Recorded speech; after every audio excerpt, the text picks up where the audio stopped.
effective 1st of August 2026, may tinatawag po tayong debt servicing ratio cap. No? So meron na yung ceiling, may maximum na.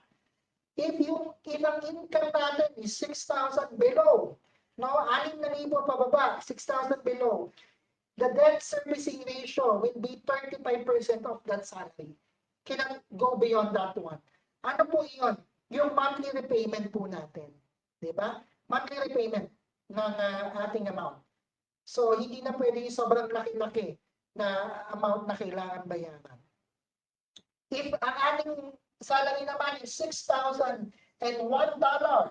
above to 12,000, kailangan ang debt servicing ratio will not exceed 40% ng monthly repayment.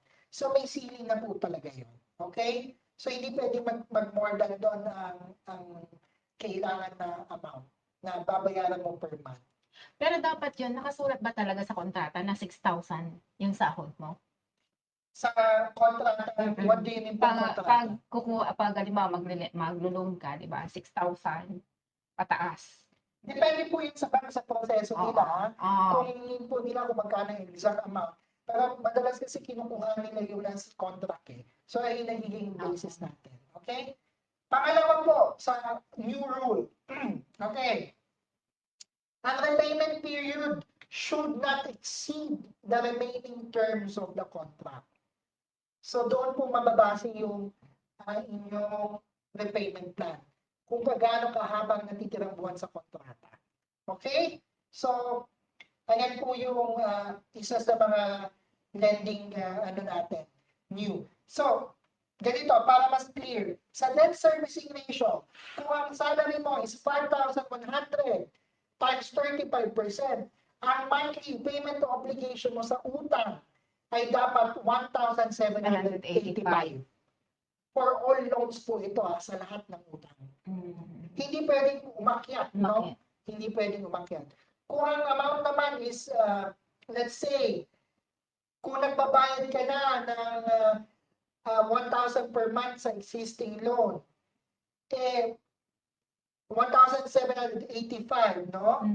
Ang maximum monthly installment mo na bago is 785. Let's say kung ang amount mo is 1,000, binabayaran mo, minus 1,000. So, 785 na po yung babayaran ninyo. Kung meron na kayong ongoing na new loan, no? For the new loan. Kung reloaning po yun. Okay?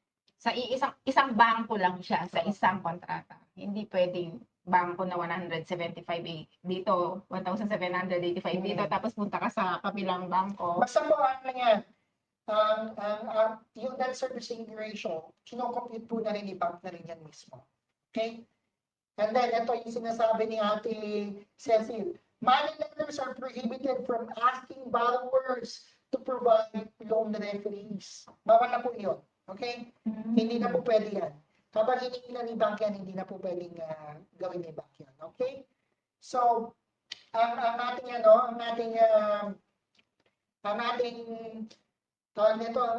banks, una, may debt servicing ratio na 35%. Pangalawa, hindi na po dapat lumagpas ng more than ng ating remaining salary months, yung repayment schedule. And third, hindi na po pwedeng humingi ng reference si bangko.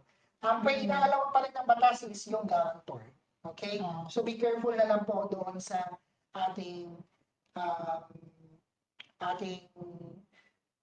pagpirma. Before you sign the contract, read it first para at least alam po natin kung ano yung ating pinapasok. Okay? So, ever po, if you have any questions, please feel free to share it via the comment section. We'll be happy to answer it in our next webinar. So again, ako po si Jans. I'm one of the Programs Manager of Help and joined by Ate Cecil. And I'm Cecil Morales. Maraming salamat po sa privilege na napanood niyo po kami at maraming salamat po. Okay. So hopefully, antarin po tayo sa susunod na webinar natin. Marami pa tayong pwedeng i-discuss, marami pa tayong pwedeng i-clarify. Again, if you have any questions, please feel free to ask. Kung gusto niyo pong ng advice, please do not hesitate to contact us. Nandiyan lang po ang ating WhatsApp, nasa baba. Pwede nyo pa kaming kontakin or pwede nyo kaming kontakin sa landline ng 252-34020. And then, ang help po, nagpiprovide po tayo ng free trainings, no? Kung gusto ninyo, meron tayong kontakin nyo lang din kami. And then we also provide free mental well-being counseling, no? So meron na po tayong Filipino na practitioner na pwedeng kumausap sa inyo kung kinakailangan. So again, wag po kayo mahiya. If you have any concern, please do not hesitate to reach out to us. And again, thank you so much po and have a lovely afternoon, everyone. Keep safe, Keep safe po. everyone. Keep safe. Bye-bye. Bye-bye. God bless us all.